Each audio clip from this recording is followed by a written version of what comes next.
ये शरीर भी सूली जैसे कष्टों में आ जाए, पर गुरु के लिए रत्ती मात्र भी प्रेम कम ना हो।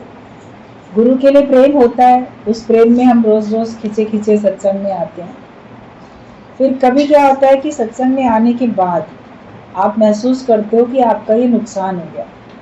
मन बोलेगा तुम सत्संग में जाते थे ना, इसीलिए तुम्हारा ये नुकसान हुआ। किसी भी प्रकार का नुकसान हो सकता है, आपके परिवार में से धन का, या परिवार के जो लोग हैं उनके विचार बदल सकते हैं, उनका आचरण बदल सकता है, उनका स्वभाव बदल सकता है, या आपके ऊपर बीमारी आ सकती है, आपका कोई निजी नुकसान हो सकता है। तो लगता है कि हम सत्संग में गए, हमने इतना समय भी दिया, लेकिन मेरा इतना नुकसान हो गया। तो हमको अभी तक आत्मा का निश्चय भी नहीं हुआ।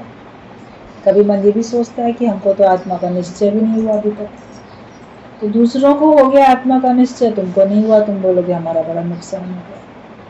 या मेरे दुकान में घाटा पड़ा, मेरे नौकरी में से मुझे निकाला गया, मैं टाइम से नहीं गया, तो ऐसे मन कई बार बोलता है। तो फिर हमारा सत्संग से प्रेम कम होने लगता है उन नुकसान को देख के, और गुरु से भी प्रेम कम होने लगता है। इसीलिए गुरु ने बताया कि तुम्हारा थोड़ा बहुत क्या, करोड़ों का नुकसान हो जाए, माया में तुम्हारे करोड़ों रुपए का तुमको नुकसान, घाटा पड़ेगा। अभी करोड़ों का तो नुकसान किसी का भी नहीं हुआ होगा।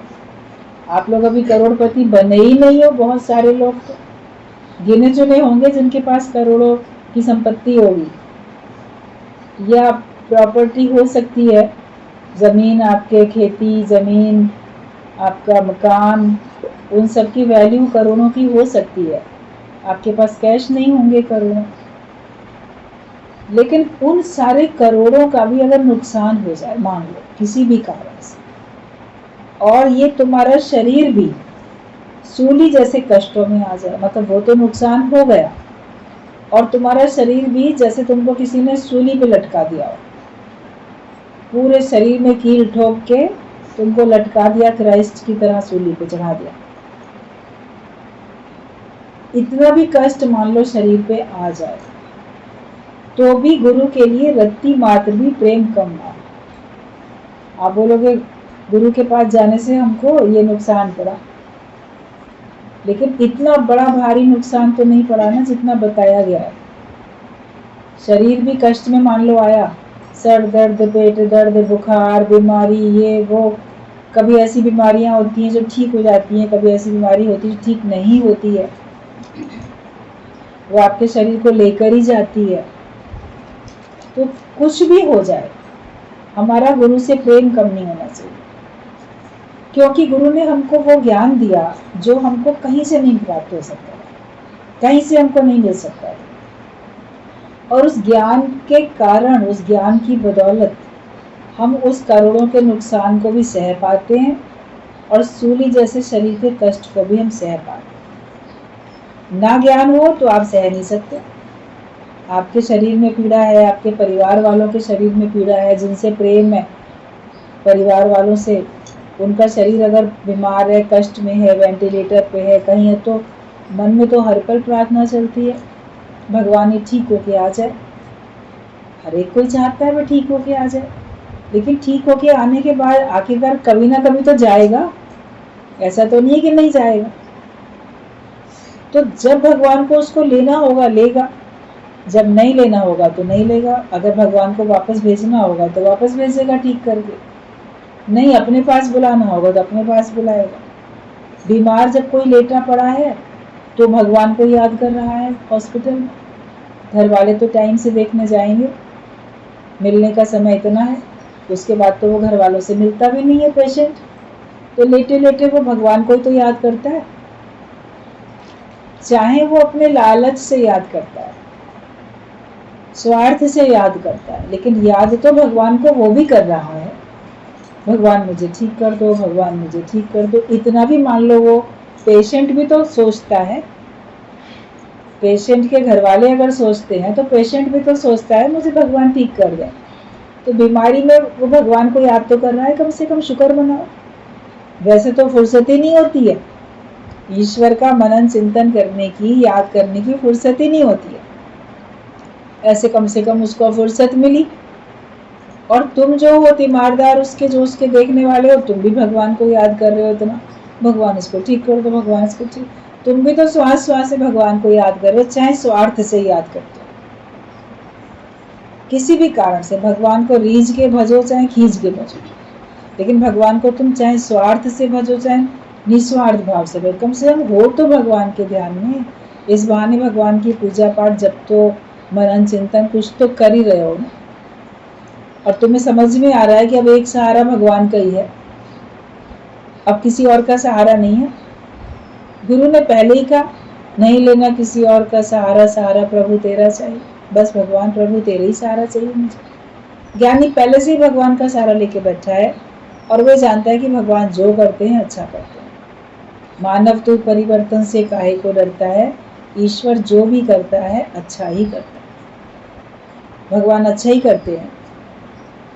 जन्म मरण सब भगवान के हाथ में, इसलिए जो उसके हाथ में है उसके लिए तुम क्यों चिंता करते हो। जो तुम्हारे हाथ में, अपने को ज्ञानवान बनाना, अपने को मुक्त बनाना, तुम वो करो। और उसका रास्ता चूंकि गुरु ने बताया, इसलिए हमारा गुरु से प्रेम कम ना हो कभी। अगर गुरु नहीं मिलता तो फिर आपके जीवन में कलयुग था, और गुरु मिला तो आपके जीवन में सतयुग आ गया। कितनी बड़ी बात होगी। गुरु ने आपको कलयुग से बचा दिया, कलयुग में रहते हुए भी कलयुग से बचा रखा है।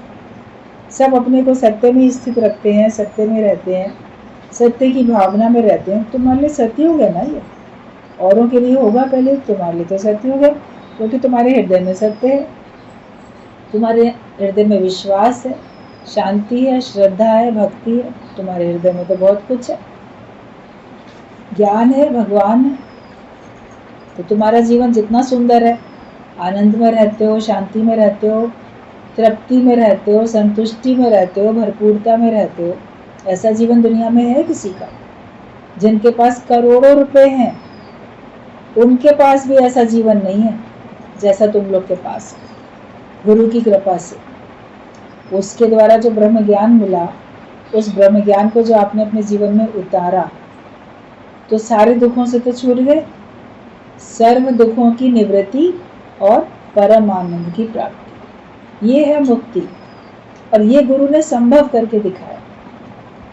आप अगर ज्ञान को सही ढंग से समझ गए हो तो आप बोल पाओगे अपने मुख से कि मेरे जीवन में अब सर्व दुखों की निवृत्ति हो गई है, मैं संतुष्ट हूँ, कोई कष्ट नहीं है, कोई दुख नहीं है। जो दिया है भगवान ने बहुत दिया है, मेहरबान, जो कुछ दिया अच्छा किया। ईश्वर के रास्ते में आगे बढ़ो, तुम्हारे पीछे पीछे सारे सुख आते हैं, अपने आप आते हैं। तुमको भगवान भर भर के सब कुछ देता है। अपने प्यारे भक्त के लिए भगवान कोई कमी नहीं रखता। जैसे आप अपने प्यारे बच्चे के लिए कोई कमी नहीं रखते। जो बच्चा आपका बहुत प्रिय है और वो आपका आज्ञाकारी भी है, वो भी आपको बहुत प्रेम करता है, तो क्या उसके लिए आप कमी रखोगे? उसके लिए आप कोई कमी नहीं रखोगे।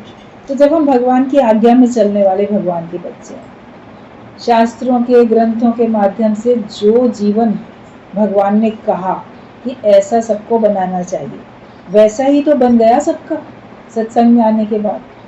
वरना गीता, रामायण, ग्रंथ, गुरु ग्रंथ साहब, बाइबल सबने बहुत पढ़ी थी, लेकिन उसके पढ़ने के बावजूद भी आपका जीवन वैसा तो नहीं बना था ज्ञानवान वाला। उसमें जो कहा गया था ऐसा करो, वैसा नहीं करते थे, ऐसा नहीं करो तो वो भी नहीं मानते नहीं थे बात। जो मना किया गया था वो भी कर लिया करते थे। सत्संग में आने के बाद आपको सुजागी आती है, क्या करना चाहिए, क्या नहीं करना चाहिए, तो आपका जीवन इतना सुंदर बन गया। तो अब भगवान आपको कष्ट कैसे देगा? अगर जीवन में कोई कष्ट दिखते हैं आते हुए, वो इसलिए समझो कि भगवान जो है ये मेरा अंतिम जन्म है, वो मेरे भोगने वाले ही कर्म थे, मुझे भोगने ही थे। आगे पता नहीं कितने जन्म लेने पड़ते और उतने जन्मों में हमको ये सारे कष्ट भोगने पड़ते। गुरु की कृपा हुई, भगवान की कृपा हुई कि हमको सत्संग मिल गया। गुरु की कृपा हुई, उसने अपना लिया, हमको अपना बना लिया, और उसने शांति पूर्वक हमारे जो कर्म थे उनको भोगने के लिए, काटने के लिए हमको शक्ति दे। तो ये समझो कि तुम्हें इतनी शक्ति मिल गई है। तो जो कर्म के हिसाब के फल, दुख या सुख, दोनों ही आते हैं। ऐसा नहीं केवल दुख आते हैं। दुख आते हैं तो आपको पता चलता है बड़े दुख मिल रहे हैं। सुख आते हैं तो उस पर ध्यान नहीं देते हो कि मेरे अच्छे कर्मों का फल भगवान मुझे दे रहे हैं। ये तो हमारा भाग्य है, तो हमारी मेहनत है। उसको इतना गौर नहीं करते क्योंकि उसका इतना हम विचार नहीं करते। जितना दुखों को याद करते हो उतना सुखों को तो याद नहीं करते। आपके जीवन में बहुत सारे सुख हैं, क्या उनको हर समय याद करते हो? हाय भगवान तुमने कितना अच्छा किया है। ये बोलोगे हाय भगवान तुमने कितना बुरा किया, हाय तो लगाओगे दोनों में, लेकिन दुख को याद करने में लगाओगे। अरे भगवान ये कितने दुख दे दिए। कभी ये भी याद करो, अरे भगवान तुमने कितने सुख दे दिए। मैं कितना दुनिया से अभी भी कितना संतुष्ट हूँ, खुश हूँ, और तुम्हारी कृपा से मेरे को ये भी मिला हुआ, ये भी मिला हुआ, सब कुछ मिला हुआ। मिले पे नजर रखो। ये दृष्टि गुरु बना के देता है, इसलिए हमारा गुरु से प्रेम होता है। तो करोड़ों का नुकसान हो जाए, ये शरीर भी सूली जैसे कष्टों में आ जाए, पर गुरु के लिए रत्ती मात्र भी प्रेम कम ना हो। एक रत्ती भी हमारे मन में गुरु के लिए प्रेम कम नहीं होना चाहिए, चाहे हमको कितना भी नुकसान पड़ जाए, कितने भी हमको दुनिया से ठोकरें मिले, कितना नुकसान पड़े, लेकिन प्रेम हमारा कभी कम ना हो। वो प्रेम ही नहीं है जो कम और ज्यादा हो। एक भी शंका गुरु के प्रेम में बाधक है। जैसे एक तिनका भी आंख में पड़ जाए तो उलझन होगी, एक ख्याल भी गुरु के विपरीत होगा तो रुकावट उत्पन्न होगी। तो वो प्रेम ही नहीं है जो कम और ज्यादा हो। आपका प्रेम कभी तो गुरु से बहुत होता है और कभी उससे बिल्कुल प्रेम नहीं होता, नफरत करते हो, कड़वा बोलोगे, कभी कैसे करोगे, कभी निंदा करोगे, तो प्रेम कहाँ फिर? आपका प्रेम कभी कम हो रहा है, कभी ज्यादा हो रहा है, अंदर ही दिल में, कभी बोल भी नहीं रहे हो मान लो, मगर आपके अंदर ही अंदर कभी कम होता है। क्यों? कोई शंका आ जाती है, कोई मन में खोटा ख्याल आ जाता है, उसके कारण से तुम्हारा गुरु से प्रेम कम हो जाता है। तो वो प्रेम प्रेम ही नहीं कहलाएगा अगर कोई कम और ज्यादा होता हो। जो चढ़ती उतरती है मस्ती, वो हकीकत में मस्ती नहीं है। आपका प्रेम है तो बढ़े ही बढ़े, घटे नहीं कभी भी। दूज के चंद्रमा की तरह उसकी कलाएं रोज रोज बढ़नी चाहिए। पिछले दिन से आज के दिन में मेरा प्रेम और अधिक हो गया, भले मुझे कितना करोड़ों का नुकसान पड़ा तो भी, शरीर पे कितने कष्ट आ गए तो भी मेरा प्रेम बढ़ता है। तो जो कम और ज्यादा हो वो तो प्रेम ही नहीं होता। कभी कम हुआ, कभी ज्यादा हो गया, फिर कम हुआ, फिर ज्यादा हो गया। कम और ज्यादा में क्यों पड़ते हो? एक रस अवस्था में रहो। और एक भी शंका गुरु के प्रेम में बाधक है। तुम्हारे मन में एक भी शंका आएगी, कोई सी भी, वो प्रेम में बाधक बन जाएगी। इसलिए शंका नहीं करो। गुरु के प्रति अंधविश्वास, अंधश्रद्धा बोली जाती है। इतनी श्रद्धा हो कि मेरा गुरु मेरे लिए ठीक कर रहा है, वो जो करता है वो अच्छा करता है। तभी तो भगवान के लिए भी बोल सकोगे कि भगवान जो करता है अच्छा करता है। जब आप साकार के लिए नहीं सोच सकते तो निराकार के लिए कैसे सोचोगे? तो एक भी शंका गुरु के प्रेम में बाधक है। एक तिनका भी आंख में पड़ जाए तो उलझन होगी। एक तिनका भी तुम्हारी आंख में पड़ता है तो तुमको उलझन होती है। तो ऐसे ही एक भी ख्याल गुरु के विपरीत होगा तो तुमको रुकावट उत्पन्न हो जाएगी। जो तुम ज्ञान के मार्ग में आगे बढ़ रहे हो, तुमको रुकावट उत्पन्न होगी जब एक भी ख्याल गुरु के विपरीत हो जाएगा। गुरु से उल्टा ख्याल तुम्हारे अंदर आएगा, जो वो कर रहा है उससे तुमको विपरीत आएगा। गुरु के लिए कोई विपरीत ख्याल आएगा तो तुम्हारी उन्नति ही रुक जाएगी। ये एक ख्याल भी गुरु के विपरीत होगा तो रुकावट उत्पन्न होगी। आखिर भी अपने ख्याल को ही बनाना है, ना कि गुरु को बदलना। तुम लोग सोचते हो गुरु बदल जाए हमारे लिए, जो हम सोचते हैं वैसे वो करने लग जाए। लेकिन आखिर भी तुमको ही बनाना है अपना विचार, वो नहीं बदलेगा, बदलना तुमको। और दिक्कत परेशानी लोगों के अंदर ये होती है कि दूसरे को बदलना चाहते हैं। सारी जिंदगी दूसरे को बदलने की तो सोची, मेरे पति की बुद्धि बदल जाए, मेरे बेटे की बुद्धि बदल जाए, मेरी सास सही हो जाए, मेरा ये मेरा वो, और लोग की बुद्धि ठीक हो जाए, वो सही हो जाए, उनको सुधारे। अपनी तरफ ध्यान नहीं दिया तो वो आदत सत्संग में आके बनी रहती है। सत्संगी मेरे हिसाब से चले, गुरु भी मेरे हिसाब से चले, तो हम अपनी उस आदत को चेंज नहीं कर पाते हैं, इसलिए हम परेशान दुखी होते रहते हैं। तो आखिर भी अपने ही ख्याल को बनाना है, ना कि गुरु को बदलना है। तुम अपने अंदर की शंका हटाओ, तुम अपने विचार बदल लो, उसको बदलने की नहीं सोचो। सत्संग में कई बार बात चलती है कि अगर मान लो तुम्हें ये भी लग रहा है कि वो गलत कर रहा है, तो गुरु जी बोलते थे गुरु की करनी गुरु भरेगा, चेले की करनी चेले। अगर गुरु जो कर रहा है तो वो भरेगा ना, तुम तो नहीं भरोगे ना उसका हिसाब किताब, और तुम्हारी करनी तुम भरोगे।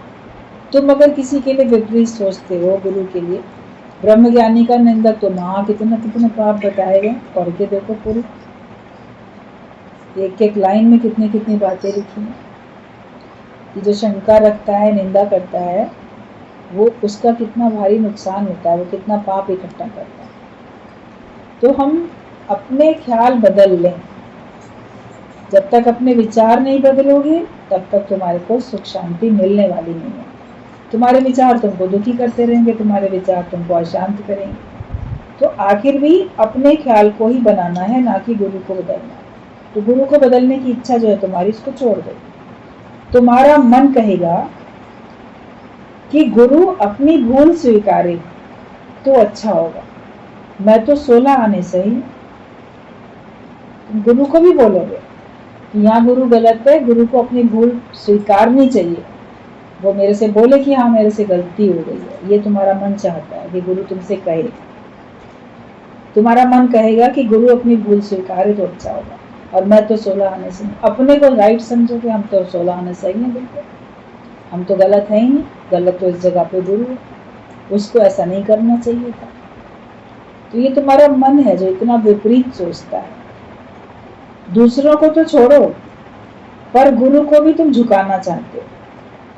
तुम हर एक को अपने आगे झुकाना चाहते हो, अपने अहम के कारण, अहंकार के कारण, या अपने को सही समझते हो इस कारण कि मैं ही सही हूँ, दूसरा गलत है। तो तुम गुरु को भी झुकाना चाहते हो। गुरु को तो झुकने में तो कोई देर भी नहीं लगेगी, पर इसमें तुम्हारी कोई जीत नहीं होगी। जो झुकेगा जीत तो उसी की है। कभी तुम इतनी जिद करोगे तो गुरु तुम्हारे आगे झुक भी सकता है। वो जो तुम कहते हो मान लेगा कि हाँ ठीक है हमारी गलती है, वो अपनी गलती एक्सेप्ट कर सकता है। गुरु को झुकने में देर नहीं है, उसको तुम्हारी बात मानने में देर नहीं लगेगी, क्योंकि उसने अपने मन को मोड़ने की कला गुरु से सीख रखी है।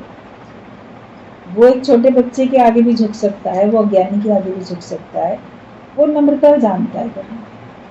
वो हट नहीं करेगा, जिद नहीं करेगा, मतलब ठीक है चलो तुम ही राजी, तुम ही सही हो, हम गलत है। उसको ये बात बोलने में एक पल नहीं लगेगा। बोले गुरु को तो झुकने में तो कोई देर नहीं लगेगी, पर इसमें तुम्हारी कोई जीत नहीं होगी। जो झुकेगा जीत तो उसी की है, इसमें तुम्हारी कोई जीत नहीं है। तुम सोचो कि वाह गुरु ने ना मेरे आगे झुक गया, आखिरकार देखो गुरु ने भी अपनी गलती मानी ना, तो उसमें तुम्हारी क्या जीत हुई? तुम हारे हो।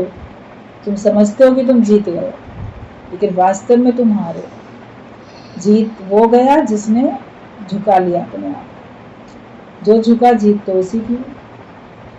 उसने तुम्हारी प्रसन्नता के लिए एक्सेप्ट कर लिया, क्योंकि उसका तुमसे प्रेम है, वो तुम्हारे को खुश देखना चाहता है, इसलिए वो एक्सेप्ट कर लेगा कि ठीक है चलो हमारी गलती है, मान लिया। मगर इसमें तुम्हारा कोई भला होने वाला नहीं है। गुरु ऐसा कर सकता है, लेकिन क्या तुम ऐसा कर सकते हो? तुम्हारे सामने कोई परिस्थिति आए, तुम्हारी गलती ना हो, तो क्या तुम गलती मान सकते हो? अपनी गलती होते हुए भी नहीं मानता है व्यक्ति, तो ना होते हुए भी कैसे मानेगा? तो गुरु के पास आके गुरु के जैसा विचार रखने की कोशिश करो, गुरु के जैसे बनने की कोशिश करो। वरना अगर ये अहम का झगड़ा रहेगा, सही और गलत का झगड़ा रहेगा, तो तुम मुक्त नहीं हो पाओगे, भटक जाओगे, अपने लक्ष्य से भटक जाओगे और जाने कहाँ कहाँ पे, कौन सी योनियों में कहाँ कहाँ भटकोगे। गुरु तो तुमको कितने नरक से बचाना चाहता है। अगर हम गुरु की बात को मानते चले जाएंगे तो बच जाएंगे, नहीं मानेंगे तो हम भटकते जाएंगे और मुसीबत में पड़ते चले जाएंगे। तो गुरु को तो झुकने में तो कोई देर नहीं लगेगी, पर इसमें तुम्हारी कोई जीत नहीं है। जो झुकेगा जीत तो उसी की है। राजा भी झुकाता है पर उसमें प्रेम नहीं होता है। कभी जो राज्य करने वाला राजा होता है वो भी अपनी प्रजा को, कर्मचारियों को, किसी को ऐसा बोलेगा कि वो झुकाएगा तुमको, तो उसमें तुमको उसकी बात माननी पड़ेगी। कभी ऑफिस में आपका बॉस है, कोई सरकार है जो सरकार चला रही है देश को, कभी वो कुछ ऐसा आपको बोल रहे हैं, नियम ऐसा बना रहे हैं, तो आपको झुकना पड़ेगा। कभी राजा के आगे भी झुकना पड़ेगा, मगर उसमें प्रेम नहीं होता है। कभी ऑफिस में बॉस के आगे, कभी कैसे आपको मानना पड़ता है बात को, तो आपको झुकना पड़ता है, चुप रहना पड़ता है, झुकना पड़ता है, मगर उसमें प्रेम नहीं होता। कभी घर में भी कई बातों में आपको झुकना पड़ता है, मौन रहना पड़ता है किसी अपने परिवार के किसी दूसरे सदस्य के सामने, तो उसमें प्रेम नहीं होता। वो जबरदस्ती आपको झुकाया गया तो आपने जबरदस्ती अपने को झुकाया, तो वो प्रेम नहीं होता। ये तो ना चाहते हुए भी मन गुरु के आगे झुक जाता है, क्योंकि उसकी मेहरबानियों से हम झुके हैं, गर्दन उठाने लायक भी नहीं। गुरु का अगर हम याद रखें, प्रेम, उसका ज्ञान, उसके द्वारा दिया गया ज्ञान, ये उसकी मेहरबानी है। तो अगर हम उसकी मेहरबानियों को याद रखते हैं तो हम झुकते हैं उसके आगे, और गुरु की महिमा को महसूस करते हैं तो हम ना चाहते भी उसके आगे झुकते हैं। हमारा मन उनके आगे झुक जाता है, नम्रता भाव में हम आ जाते हैं। उसके आगे हमको अहम का कहीं कोई दूर दूर तक हिसाब किताब नहीं होता कि मैं भी कुछ हूँ, मैं अपनी अस्थि, अपना अस्तित्व इनके आगे जताऊँ। लगेगा मैं कुछ नहीं हूँ, तुम ही सब कुछ हो। तो ये तो ना चाहते हुए हमारा मन गुरु के आगे झुक जाता है, क्योंकि हमारा भी प्रेम है। आपका प्रेम होगा तो आप झुकोगे, आपका प्रेम नहीं होगा तो आप नहीं झुकोगे। और क्योंकि उसकी मेहरबानियों से हम झुके हैं, गुरु ने इतनी मेहरबानी की है, तेरी मेहरबानी का है बोझ इतना कि मैं बोझ उठाने के काबिल नहीं। इतना गुरु ने हमारे ऊपर एहसान किए, हम उसके एहसानों को याद नहीं करते। अगर हम याद करेंगे हर दिन हर पल उसने हमारे संग कितने मेहरबानियाँ, कितने कृपा, कितने एहसान किए, तो आपको अपने सर उठाने का भी आपको नहीं बोझ इतना है कि आप उठा नहीं पाओगे। उसके आगे आप नम्रता में ही रहोगे।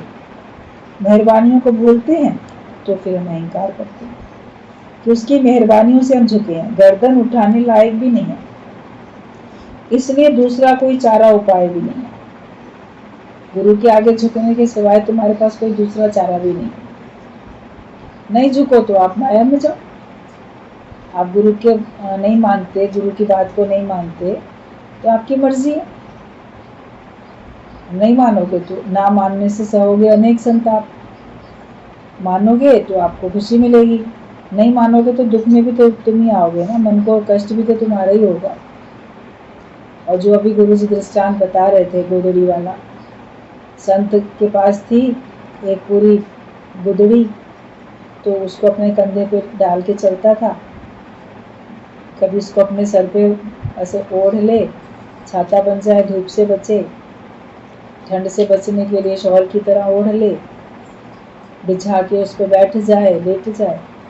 थी ऐसी पुरानी फटी पुरानी वह गुदड़ी, एक जैसे कि पुरानी कोई चादर रजाई कुछ होती है। तो उस गोदड़ी को अहंकार हो गया, मेरे बिना संत का काम नहीं चलता है, देखो हर काम में मेरी मदद होती है, मैं ही ओढ़ने के बिछाने के काम आती हूँ, पगड़ी मेरे बना के चलता है, इसको धूप से मैं बचाती हूँ। इसीलिए तो ये मुझे अपने कंधे पे डाल के संग चलता है, क्योंकि मेरे बिना इसका काम नहीं चलता। तो उसे अहंकार बहुत हो गया। अब संत ने उस गुदड़ी के अहंकार को भी समझ लिया। आखिरकार उसने देखा ये अहंकार अपना छोड़ती नहीं है। तो संत ने एक दिन क्या किया, जब सवेरे अपनी कुटिया से उठ के बस्ती में जा रहा था तो रास्ते में मैदान पड़ता था, तो वहां पे उसने अपनी गुदड़ी को उतारा और पेड़ के ऊपर टांग दिया और चला गया। ये भिक्षा मांगेगा, शाम तक लौट के आएगा वापस अपनी कुटिया में। अब बच्चे मैदान में खेलने आए तो देखा एक गुदड़ी जो है वो लटकी हुई है पेड़ की डाल पे, उसको उतार लिया, उसको ऐसे गोल गोल करके फुटबॉल बना लिया उन्होंने बांध के। फिर एक ने इधर से लात लगाई, दूसरे ने उधर से लगाई, किक मारी, सबने सारा टाइम खेल खेल के सब बच्चों ने फुटबॉल बना के जो खेला, तो उसके तो चिथड़े चिथड़े उड़ गए, फट गई वो तो, इतना इधर जाए उधर जाए। शाम को जब संत लौटा तो वो पूरे मैदान में उसकी रोई गुदड़ी की चारों तरफ ऐसे फटी पड़ी थी। फिर देखा जो उसका टुकड़ा टुकड़ा रोया रोया था वो रो रहा था अपनी इस हालत पे। और तब उसको महसूस हो रहा था कि मैं जो अहंकार जो मैंने किया कितना गलत किया, मेरी सुरक्षा इसके साथ थी। मैं सोचता था कि मैं इसकी मदद करता हूँ, मेरे बिना इसका काम नहीं चलता, लेकिन हकीकत में तो इसके बिना मेरा काम नहीं चला। अगर इसने मुझे अपने कंधे से उतार दिया तो मेरी क्या हालत हुई, टुकड़े टुकड़े हो गया, बिखर गया। अब मेरी तो अस्तित्व ही नहीं बचा, मेरी कोई पहचान नहीं बची, अब मैं किसी के काम का भी नहीं रहा, वो तो नष्ट हो गया ना। फिर तो सिद्धांत भी इसका ये कि हम अगर अहंकार करते हैं तो हम 84 लाख योनियों में टुकड़े टुकड़े ऐसे बिखर जाते हैं, नष्ट हो जाते हैं अहंकार करने से। इसलिए गुरु के आगे तो कभी भी अहंकार करो नहीं। हमको ये कभी भी नहीं गुमान होना चाहिए कि मेरे बिना इसका काम नहीं चलेगा। हमेशा ये भाव रहे कि मेरा इनके बिना काम नहीं चलेगा। तो आप माया में सुरक्षित हो। मन भी तुम्हारा कुछ नहीं बिगाड़ सकता, माया भी तुम्हारा कुछ नहीं बिगाड़ सकती, और तुम अपने लक्ष्य तक पहुंच सकते हो। वरना तो कितने बह गए माया के चक्कर में, कहाँ कहाँ चले गए अभिमान रख के। अभिमान हमको गिराता है, उससे हमको बचना है। और इसलिए अगर हम अपने को बचाना चाहते हैं तो दूसरा कोई चारा उपाय भी नहीं है। गुरु की मर्जी से अपनी मर्जी मिलानी ही पड़ेगी, खुशी से या ना खुशी से, क्योंकि इसके सिवाय कोई दूसरा रास्ता नहीं। दूसरा रास्ता अगर अपनाया, सत्संग को छोड़ के आप माया में गए, तो हश्य तो उस गुदड़ी की तरह होने वाला है, ये समझ लो। अगर वैसे बनना चाहते हो तो सत्संग छोड़ के जाओ, और अपनी सुरक्षा चाहते हो तो ज्ञान को अपने जीवन में धारण करो, गुरु के प्रति प्रेम रखना चाहिए। तो दूसरा कोई उपाय भी नहीं है। पर ये अच्छा है कि तुम खुशी से ख्वाब करके अपना कोई सिर उतार कर दे कि मैं नहीं हूँ, मैं ना, अब केवल मेरा भगवान है, केवल मेरा साजन है। तो इससे अच्छा है तुम खुशी से ही मान लो, जबरदस्ती मानो, गुरु की बात को जबरदस्ती मानो। जैसे किसी अपने बॉस के या राजा के आगे जबरदस्ती उसकी बात माननी पड़ रही है, अंदर से नहीं चाह रहे, तो गुरु की बात को तुम जबरदस्ती मानोगे तो भी खुश नहीं रहोगे। लेकिन माननी पड़ेगी, चाहे जबरदस्ती मानो। लेकिन खुशी से अगर मानोगे तो तुम्हारे अंदर में कितनी खुशी भरेगी, कितना आनंद भरेगा, कितनी शांति भरेगी। खुशी से मानने में तुम्हारी उन्नति भी होने वाली है। तो तुम खुशी से ही ख्वाब करो, मतलब कि माया को खुशी से ही सपना समझ के छोड़ दो। जो कुछ माया में तुम चाहते हो उसको खुशी से। एक होता है कि मुझे मिला नहीं इसलिए मैंने मन कड़वा करके इकट्ठा करके छोड़ दिया, ठीक है, कि हमने अपनी खुशी से ही त्याग दिया, हमें माया से कुछ चाहिए ही नहीं।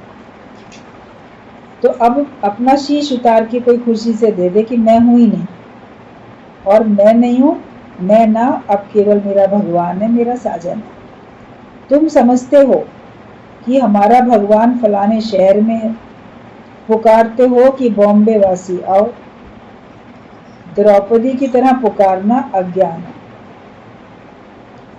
तुम समझते हो कि गुरु एक शरीर है, वो हमारा भगवान है, वो बॉम्बे में है, अरे आओ हमारे पास आओ, ये पुकारते रहते हैं। प्रेम में पुकारना एक अलग बात है कि ठीक है हम याद करते हैं। तो गुरु बोलते थे कि या वो तुम्हारे पास आया तुम उसके पास चले जाओ, बाकी उसको अंग संग हमेशा महसूस करो। ज्ञान के रूप में तो गुरु हमेशा हमारे साथ होता ही है, बाकी प्रेम है तो आप जब जा सकते हो तो चले जाओ। आपका प्रेम होगा, जब गुरु चाहेगा तब चला आएगा। लेकिन पुकारते रहो, अरे आओ मेरी परेशानी है। छोटी छोटी परेशानी में गुरु को पुकारते हैं, गुरु जी अब ये परेशानी आ गई, भगवान अब ये दिक्कत आ गई, अब आशीर्वाद दो ये दिक्कत दूर हो जाए। तो द्रौपदी की तरह पुकारना अज्ञान है।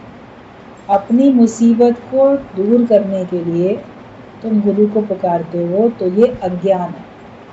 प्रेम के लिए पुकारते हो तो प्रेम है, ज्ञान के लिए पुकारते हो तुम्हारा एक सही पुकारना है। लेकिन मुसीबतें परेशानियां दूर करने के लिए पुकारना तो अज्ञान भी है। उसको दूर करने के लिए क्यों पुकारते हो? अपने को ज्ञानवान बनाओ, तुमको परेशानी लगने वाली नहीं है, तुमको दुख महसूस होने वाला नहीं है। तो द्रौपदी की तरह पुकारना अज्ञान है, और इसी कारण भगवान को देर भी हुई। द्रौपदी के पास पहुंचने में भगवान को देर भी हुई, वरना वो और पहले ही आ जाते। जैसे दुशासन ने साड़ी पकड़ी थी, वो पहली प्लेट खुलने से पहले चले आए, लेकिन अंतिम खुलने से पहले आए।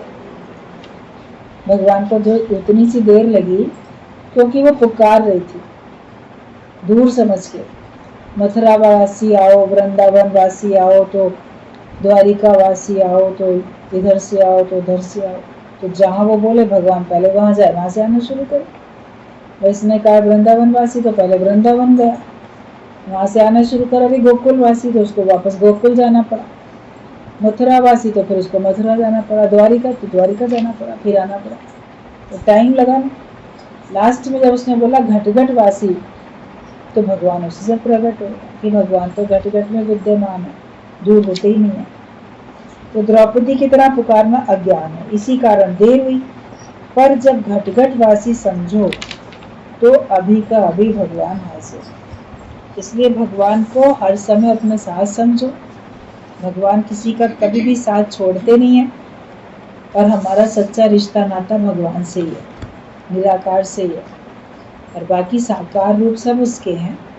हम सबको मान सम्मान दें, सबको प्रेम करें, और गुरु ने हमको ये सब सिखाया बताया, इसलिए गुरु हमारे लिए पूजनीय होता है। उसके प्रति हमारे लिए सबसे अधिक श्रद्धा होती है, सबसे अधिक प्रेम होता है। भगवान को भी अंग संग समझो हमेशा, गुरु को भी हमेशा संग समझो कि वो जो है वो हमको जैसे देख रहा है। ठीक है।